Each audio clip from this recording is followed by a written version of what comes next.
पैसा हर किसी की लाइफ में जरूरी है, लेकिन मजे की बात ये है कि पैसे को लेकर हमारी थिंकिंग, हमारे डिसीजन, हमारी हैबिट, ये सब मैथ्स पर कम और हमारी साइकोलॉजी पर ज्यादा बेस्ड होते हैं। यानी पैसा कमाने, बचाने और इन्वेस्ट करने का खेल असल में दिमाग का खेल है।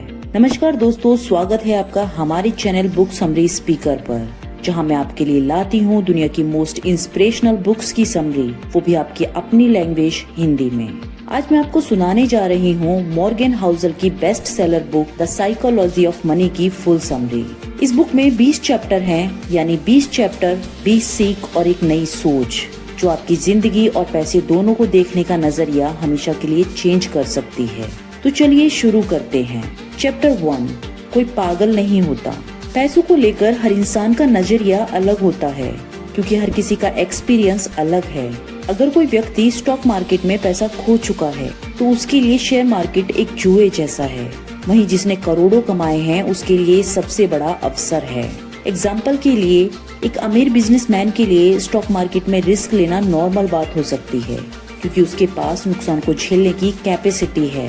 लेकिन एक मिडिल क्लास मैन अगर ये रिस्क लेगा तो वो पागलपन लगेगा, क्योंकि उसकी सारी जिंदगी की सेविंग्स, उसकी जॉब इस छोटी सी पूंजी पर टिकी हुई है। पैसों के मामले में सही और गलत का कोई यूनिवर्सल स्केल नहीं है, बल्कि ये पूरी तरह से हमारे सरकमस्टांसेस, हमारे बचपन के माहौल, समाज और अनुभवों पर निर्भर करता है। मॉर्गन हाउसल कहते हैं कि कोई इंसान पागल नहीं होता, वो बस अपने एक्सपीरियंसेस के हिसाब से फैसले लेता है। इसलिए हमें दूसरों की सोच को समझना चाहिए, ना कि उन्हें जज करना चाहिए। ये समझ हमें पैसों के साथ पेशेंस और मेजोरिटी देती है। Chapter 2, luck and risk. जीवन में पैसा कमाना केवल मेहनत या स्किल का खेल नहीं है, इसमें किस्मत और रिस्क भी बराबर का काम करते हैं। उदाहरण के लिए, बिल गेट्स की सफलता सिर्फ उनकी मेहनत से नहीं आई, बल्कि उन्हें सही समय पर सही अवसर मिला। दूसरी तरफ कई टैलेंटेड लोग कभी मौके पर पहुंच नहीं पाए और वो सक्सेसफुल नहीं बन पाए।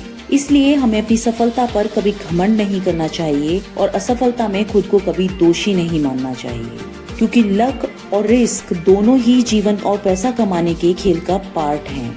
Chapter 3, never enough. बहुत से लोग करोड़पति बनने के बाद भी संतुष्ट नहीं होते, वो और ज्यादा पैसा कमाना चाहते हैं। ये लालच उन्हें ऐसे फैसले लेने पर मजबूर करता है जिससे उनका सब कुछ खत्म हो सकता है। जैसे 2008 की फाइनेंशियल क्राइसिस में कई बड़े इन्वेस्टर लालच में आकर सब कुछ खो बैठे। असली समझदारी ये है कि हमें ये पहचानना चाहिए कि हमारे लिए कितना काफी है। जब हम सेटिस्फेक्शन करना सीख जाते हैं, तब हमें पैसों से सच्चा सुख मिलता है। चैप्टर 4, कंपाउंडिंग का मैजिक। पैसों की दुनिया का सबसे बड़ा रहस्य है चक्रवर्ती ब्याज, यानी कंपाउंड इंटरेस्ट। एग्जाम्पल के लिए वॉरेन बफेट को ही ले लीजिए।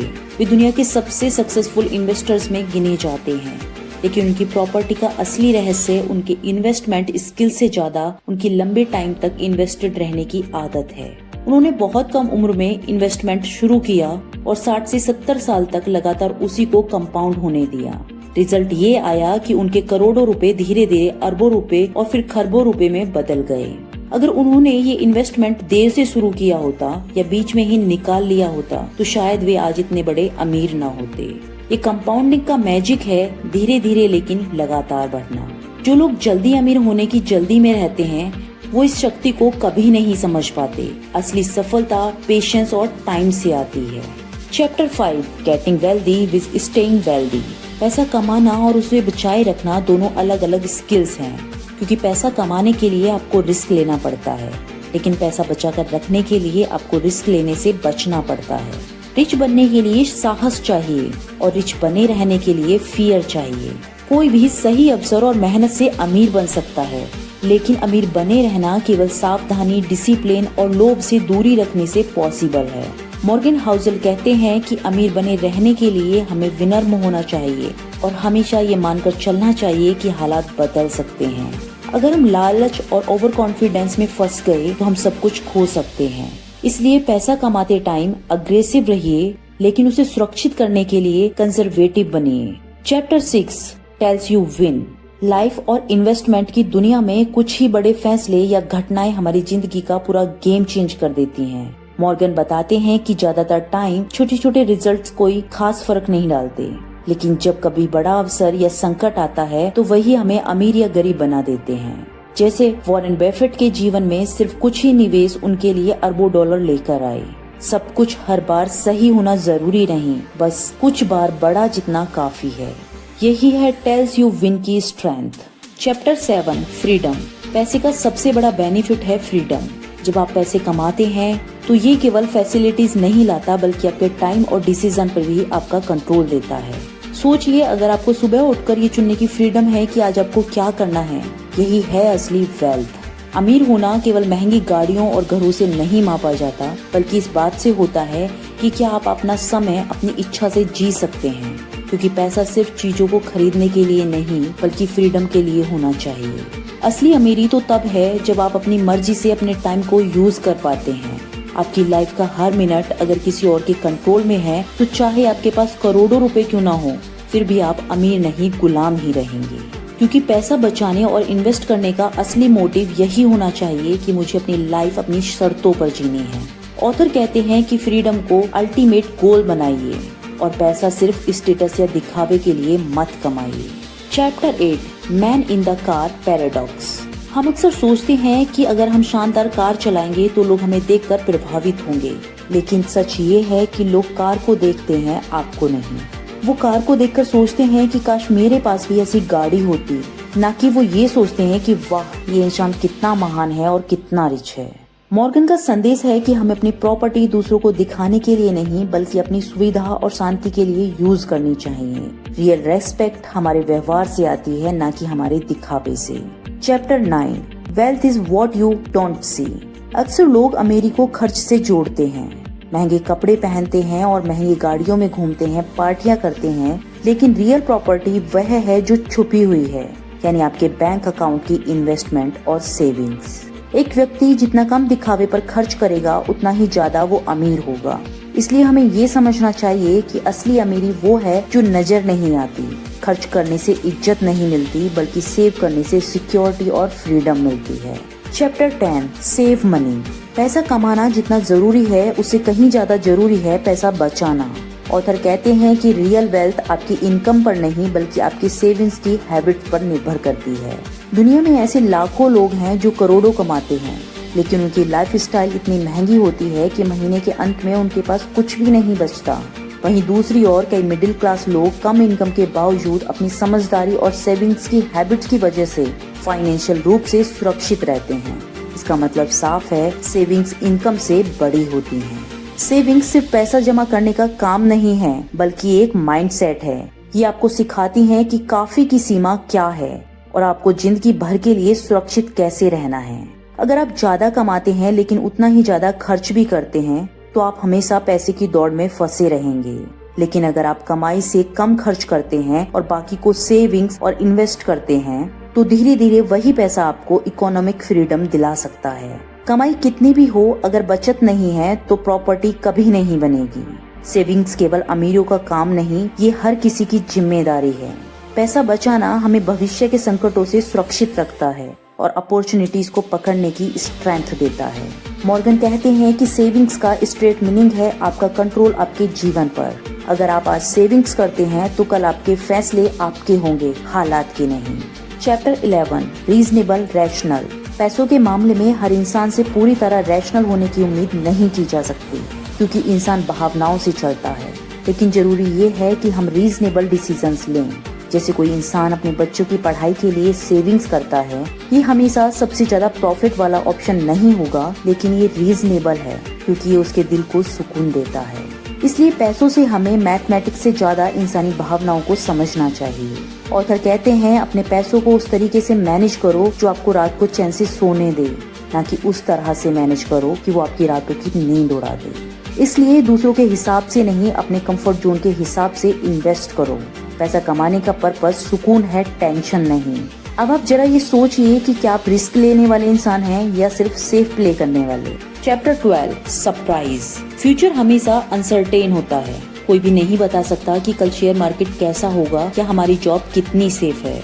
इसका सबसे बड़ा एग्जाम्पल है 2008 का फाइनेंशियल क्राइसिस, 2020 का कोविड। दोनों ही अचानक आए और पूरी दुनिया की इकोनॉमी हिला दी।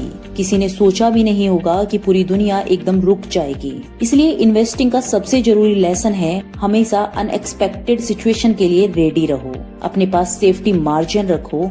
ऑथर कहते हैं कि हमें अपने फाइनेंशियल प्लान इस तरह बनाने चाहिए कि सडनली आने वाले सरप्राइज को झेल सकें। इसका मतलब है हमें अपने पास इमरजेंसी फंड रखना चाहिए, हमें कर्जे से दूर रहना चाहिए और हमेशा कुछ पैसे बचाकर रखने चाहिए। चैप्टर 13 बदलाव, रूम फॉर एरर। सिर्फ योजना बनाना काफी नहीं, उसमें लचीलापन भी होना चाहिए। अगर हम अपनी फाइनेंशियल प्लानिंग इतनी टाइट बना लेंगे कि उसमें गलती की गुंजाइश ही ना हो, तो छोटी सी गड़बड़ी हमें डुबा सकती है। मॉर्गन कहते हैं कि जैसे गाड़ी चलाते टाइम हम हमेशा ब्रेक और स्पेस का ध्यान रखते हैं, वैसे ही पैसों के मामले में भी हमें रूम फॉर एरर रखने चाहिए। ये हमें गलतियों से बचाते हैं और लंबे समय तक टिके रहने में मदद करते हैं। चैप्टर 14 आप बदलेंगे। हमारे टारगेट और सपने टाइम के साथ बदलते रहते हैं। 20 साल की उम्र में जो सपने हमें बड़े लगते हैं, 40 साल में वो अलग हो जाते हैं। इसलिए फाइनेंशियल डिसीजन लेते टाइम हमें ये मानकर चलना चाहिए कि मैं बदलूंगा। बहुत लोग इस गलती में फंसे रहते हैं कि वे हमेशा एक जैसे रहेंगे और उसी हिसाब से वो बड़े बड़े कर्ज या इन्वेस्टमेंट के फैसले ले लेते हैं।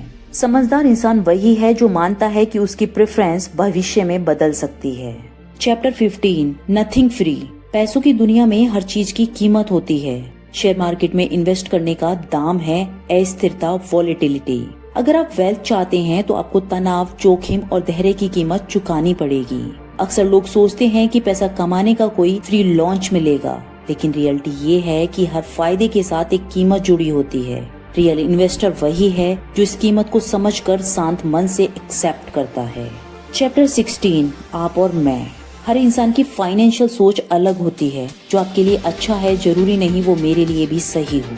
एक ट्रेडर दिन रात तेजी से बाइंग सेलिंग करके पैसे कमाता है, जबकि एक इन्वेस्टर सालों तक एक ही स्टॉक को पकड़े रहता है। दोनों अपने अपने हिसाब से सही हैं, इसलिए हमें दूसरों की कॉपी करने के बजाय अपने जीवन और गोल्स के अकॉर्डिंग डिसीजन लेने चाहिए। चैप्टर 17 निराशावाद की पावर। लोग हमेशा नेगेटिव न्यूज पर ज्यादा ध्यान देते हैं। अगर कोई कहे मार्केट डूब जाएगा तो लोग डर जाते हैं, लेकिन अगर कोई कहे मार्केट आज बहुत बढ़ेगा तो वो उस बात पर भरोसा नहीं करते।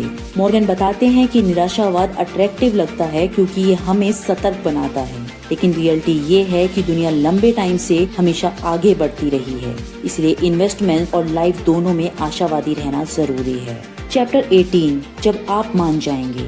अनसर्टेन टाइम में लोग आसानी से गलत सलाह या झूठी उम्मीदों पर विश्वास कर लेते हैं। जैसे जब मार्केट गिरता है तो लोग किसी भी गुरु की बात मान लेते हैं। फॉर एग्जाम्पल 2008 के बाद बहुत लोग फेक गुरुजीज और गेट रिच क्विक स्कीम्स के जाल में फंस गए। इसका कारण है इंसान का डर और जल्दी सॉल्यूशन पाने की चाहत। समझदार इंसान वही है जो शांति से सोचता है और किसी भी एडवाइस पर ट्रस्ट नहीं करता। पैसा कमाने के लिए पेशेंस और रैशनल सोच सबसे बड़ा हथियार है। ऑथर कहते हैं कि स्टोरीज पर नहीं, डाटा और लॉजिक पर भरोसा करें। जितना सिंपल हो सके उतना इन्वेस्टमेंट रखें।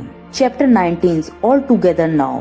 इस चैप्टर में मॉर्गन हाउसल बुक की सारी सीखों को जोड़ते हैं। रियल वेल्थ का मतलब सिर्फ ज्यादा पैसा कमाना नहीं बल्कि संतुलित जीवन जीना है, जहां आपके पास सफिशिएंट सेविंग्स हो, कम कर्ज हो, पेशेंस हो, आप अपनी जरूरतों से ज्यादा लालच ना करते हो। पैसा हमारे लिए रिसोर्स है, टारगेट नहीं। अगर हम इसे सही नजरिए से यूज करेंगे तो ये हमें सिक्योरिटी, फ्रीडम और सुकून देगा। Chapter 20 confession. लास्ट में ऑथर अपनी पर्सनल कन्फेशन शेयर करते हैं। वे बताते हैं कि वे खुद भी परफेक्ट नहीं हैं और अक्सर भावनाओं में फैसले ले लेते हैं, लेकिन फर्क सिर्फ ये है कि वे अपनी गलतियों को मानते हैं और उनसे सीखते हैं। असली समझदारी यही है कि हम अपनी लिमिटेशंस को पहचानें और उसी के हिसाब से अपनी फाइनेंशियल जर्नी को इजी और स्ट्रॉन्ग बनाएं। कंक्लूजन। दोस्तों, द साइकोलॉजी ऑफ मनी हमें सिखाती है कि पैसा सिर्फ मैथमेटिक नहीं बल्कि बिहेवियर और सोच का खेल है।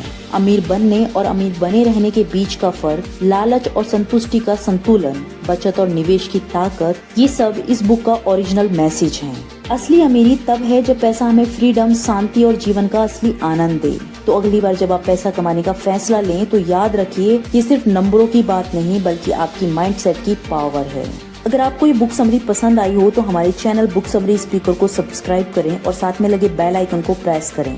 वीडियो को लाइक करें, अपनी फैमिली और फ्रेंड्स के साथ शेयर करें और हाँ, हमें कमेंट में बताएं कि आपको ये बुक समरी कैसी लगी। मिलते हैं नेक्स्ट वीडियो में एक न्यू बुक के साथ। तब तक रिस्क लेते रहिए और मुस्कुराते रहिए। धन्यवाद।